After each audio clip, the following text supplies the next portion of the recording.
Have you ever said something with good intentions and instantly regretted it? Not because it was wrong, but because it was too soon, too raw, too vulnerable, too sacred to be shared with someone who just wasn't ready. We live in a world where everyone's constantly broadcasting, posting every thought, every dream, every heartache in real time. But sometimes the most powerful thing you can do is say nothing at all. In this video, we're going to explore 5 truths you should never speak too early. If you value your inner peace, your spiritual energy, and your emotional clarity, these aren't rules, they're reminders. Because there's a quiet kind of wisdom in knowing when to speak and when to protect your own magic. If you've ever found yourself sharing something and later wishing you'd kept it close, or if you're learning to honor your growth in a noisy world that demands explanation, you're in the right place. So take a breath. Let this be your space of stillness in a world of constant noise. And together, let's uncover the kind of silence that doesn't weaken truth, but amplifies it. Let's begin with the first thing you should almost never say too soon. Not even with love. Not even with the best intentions. Have you ever looked at someone and instantly spotted a pattern they couldn't see in themselves? Maybe it's a friend who keeps dating the same kind of toxic partner, or a coworker who self-sabotages every opportunity that comes their way. You care about them, so you try to gently point it out. You expect a light bulb moment. But instead, they get defensive. The air shifts, the connection strains, and you walk away thinking, did I say something wrong? Here's the truth. What you saw was real, but it wasn't yours to reveal. Carl Jung, the Swiss psychologist whose work still shapes modern psychology, said, "People will do anything, no matter how absurd, to avoid facing their own soul." The shadow, the part of ourselves we reject or deny, can only be met when someone is emotionally ready.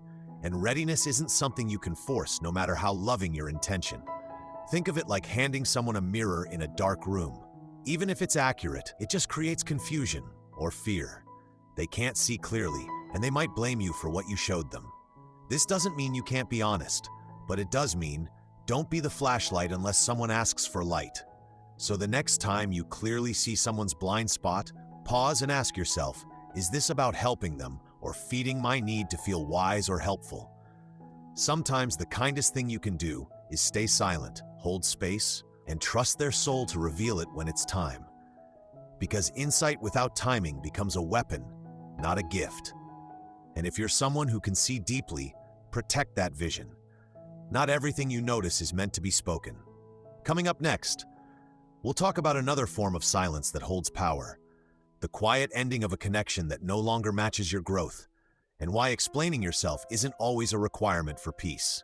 Have you ever felt the need to explain why you're pulling away from someone? Maybe it was a friendship that started feeling heavy, a relationship that once fit you, but no longer does. And yet, even as you step back, something inside you whispers, I should say something. I owe them a reason. But here's the truth. Not every departure needs a declaration. Sometimes people fall out of alignment, not out of love. And no speech can make someone understand a frequency they've never tuned into. Carl Jung talked about the process of individuation, the journey of becoming your whole, authentic self. And on that journey, you'll outgrow certain relationships simply because you've grown into a new version of you. That's not drama, that's evolution. Let's say you used to bond with a friend over gossip or complaining, but now you're focused on growth and peace. You don't blame them. But spending time with them feels like trying to wear a jacket that no longer fits. Too tight, too small, uncomfortable in ways you can't even explain. Trying to offer a detailed explanation can often backfire. People may defend, debate, or gaslight you into second-guessing your growth. And worse, your calm decision can be turned into conflict. Here's the short lesson.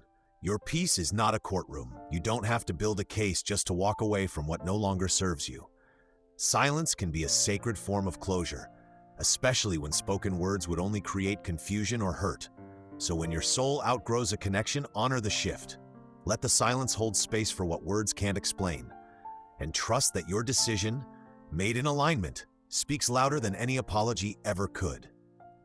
Next, we'll talk about something even more radical in today's culture of constant posting. Why doing good in secret might just be the most powerful act of all. and how unseen kindness shapes the soul far more than the spotlight ever could. We live in a world where it feels like if it's not posted, it didn't happen. Kindness is often captured on camera. Generosity gets turned into content. But there's a kind of good that's so real, so powerful, it doesn't need an audience. Think about the last time you did something quietly kind. Maybe you paid for the coffee of the person behind you in line, or slipped a little extra into someone's Venmo just because you knew they were struggling. No one saw it. No one clapped. But inside, something felt different, lighter, sacred. Carl Jung spoke often about the persona, the mask we wear to fit into society. It's not inherently bad, but when we perform kindness just to be seen as good, we're no longer giving from the soul. We're giving from the mask. True service, sacred service, asks for nothing in return. No likes, no applause, no spotlight. Just the quiet knowing that you made a dent in someone's day or their heart. When you boast about a good deed, it becomes a transaction. But when you do it in silence, it becomes transformation, both for the receiver and for you. And here's the irony, the deepest acts of love are often the ones no one knows about. That time you stayed on the phone with a friend until 3 a.m., the note you left for a stranger, the prayer you whispered for someone who didn't even know you cared. These moments don't build a brand, they build character. The lesson? Let your soul, not your feed, track your goodness, because real kindness echoes far beyond what the internet can measure. Coming up next, we'll explore something just as delicate, your dreams, and why speaking them too soon, before they've taken root, can quietly sabotage the very future you're trying to build. Have you ever felt a spark of excitement about a new dream, only to share it too soon and feel it deflate? Maybe you told someone about a business idea or a personal goal, and instead of cheering you on, they raised an eyebrow or gave a half-hearted, "That's cool." Suddenly that fire inside you dimmed. Here's why that happens. Not every dream is ready for daylight. Carl Jung believed that energy, what he called libido, wasn't just sexual. It was creative, spiritual, life-giving force. And when you share a dream too early, you start to leak that energy. Your focus scatters, your momentum weakens, and worst of all, your vision becomes vulnerable to other people's projections. Think of a seed. It doesn't sprout in the sun right away. It starts in the dark, protected, nourished before it ever reaches the surface. Your goals are no different. They need time, privacy, and belief before they're ready for the world. That doesn't mean you're being secretive. It means you're being sovereign. Imagine telling someone you want to write a book, and they say, "You? Who's going to read it?" That one comment, even if it's subtle, can make you hesitate, second guess, or even quit. Not because your dream wasn't valid, but because it wasn't strong enough yet to withstand doubt. The short lesson? Protect your potential.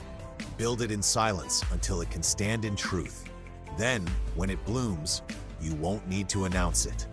People will feel it. Up next, we're going to shift from goals to something even more personal, your relationships, and why speaking too openly about your love life, especially in moments of conflict, might be doing more harm than healing. Love is one of the most beautiful parts of being human. It's messy, raw, transformative. But in today's world, we've been conditioned to believe that talking about love constantly, especially the hard parts, is a sign of honesty or strength. Let's say you're in a rough patch with your partner. You call a friend and spill everything. Your frustration, your fears, your side of the story. You feel better in the moment. But the next time you and your partner reconcile, your friend still remembers what you said. Now they carry a biased version of your relationship. And that sacred bond between you and your partner, it's just been exposed to outside energy that doesn't understand the full picture. Carl Jung described relationships as alchemical vessels, places where transformation happens through intimacy, not interference. And when we constantly invite outsiders into that space, we weaken the very bond we're trying to strengthen. It's not that you shouldn't seek support, but real support is intentional, thoughtful, private. It's a therapist, a journal, a quiet moment of reflection, not a group chat, not a viral venting post, not 10 people offering advice based on one side of the story. The short lesson? Keep sacred things sacred. What you water in silence often grows stronger than what you expose too soon. Your relationship deserves a safe container, free from judgment, gossip, or comparison. And that's true not just in love, but in all areas of your life. Because the more grounded you become, the more you'll realize. Silence isn't a lack of expression. It's a sign of spiritual maturity. If this video spoke to your soul, the next one will go even deeper. We'll explore why sharing your spiritual breakthroughs too early can quietly unravel your growth, and how to protect the parts of you that are still becoming.